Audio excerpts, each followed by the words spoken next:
Ce jeudi 30 avril, je vous parle encore de disciples en temps de confinement. Et je voudrais vous donner une simple et courte définition de ce que je mets derrière le mot discipolat. Hier, j'ai parlé d'apprentissage.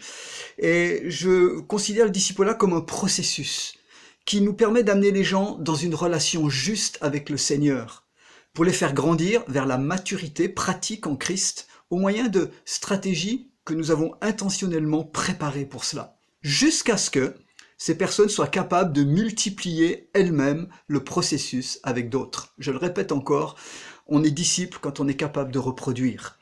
Hier, j'ai parlé des 12, ceux qui ont abandonné tout pour suivre Jésus pendant 3 ans et demi. Mais le Nouveau Testament nous parle de quantité d'autres disciples, tout autant engagés de cœur dans le service et pour la cause du royaume de Dieu. On a des chiffres, on a des noms.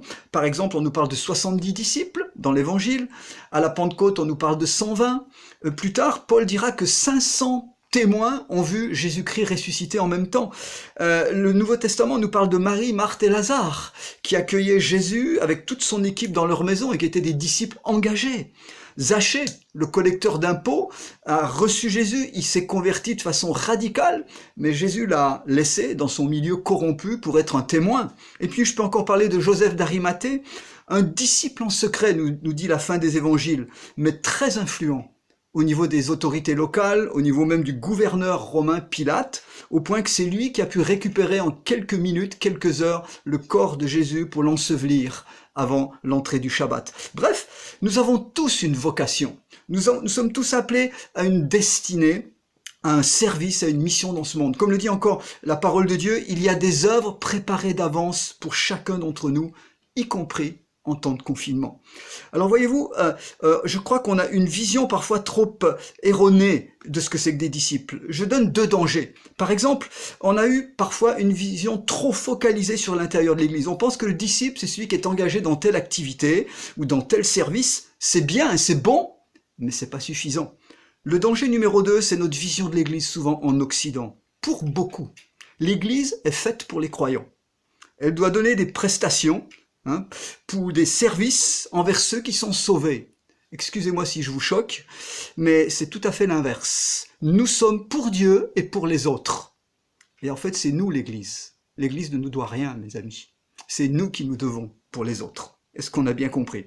Il y a 48 heures, le gouvernement nous a confirmé que le déconfinement commencera d'ici 10 jours, si tout va bien. J'aimerais qu'on fasse un bilan rapide, vous proposez cela. Qu'avez-vous appris en tant que disciple ces 2 derniers mois? Faites un inventaire, écrivez, c'est tellement précieux. Qu'avez-vous appris dans votre relation avec Dieu et avec Jésus? Qu'avez-vous appris dans la formation de votre être intérieur? Avez-vous grandi dans la manifestation du fruit de l'esprit? Juste au hasard comme ça, n'avez-vous pas un peu grandi en patience depuis 2 mois? Avez-vous appris des choses nouvelles sur l'importance des relations, de la prière avec les autres, sur la vie en petits groupes, etc.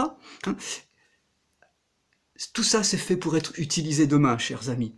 Et j'ajoute à la stratégie de reproduction que Jésus nous a démontré dans ce que je disais hier, eh bien, une stratégie de multiplication intentionnelle. J'aimerais vous dire et vous défier, la multiplication commence quand chacun intentionnellement, on commence à s'investir dans quelqu'un d'autre et à le former comme un apprenti. Et pour commencer à former un disciple, il n'y a pas besoin de diplôme, il suffit d'avoir un peu d'avance sur ceux que vous voulez entraîner derrière vous.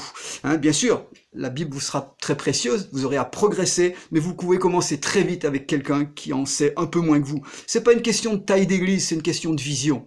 C'est pas une question de faire nos disciples, de lancer notre mouvement. Non, nous faisons des disciples de Jésus.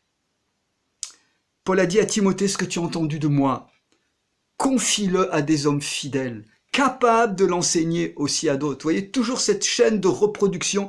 Dans ce simple verset de 2 Timothée 2, nous avons 4 générations de disciples qui sont reproduits. Alors, ma dernière question est celle-ci. Bien-aimés, réfléchissez. Encore peut-être 10 jours ou 12 jours à être enfermés, puis progressivement, on va être libérés. Comment traduire dans les jours, dans les semaines qui viennent, tout ce que nous avons appris? Et en qui allons-nous investir? Réfléchissez à votre style de vie après confinement. Notez, prenez des engagements devant le Seigneur, préparez-vous, ayez un chemin de disciple pour vous-même et pour l'enseigner à d'autres. Parce que n'oublions pas la vision du Seigneur. c'est que nous multiplions. Et le temps est favorable.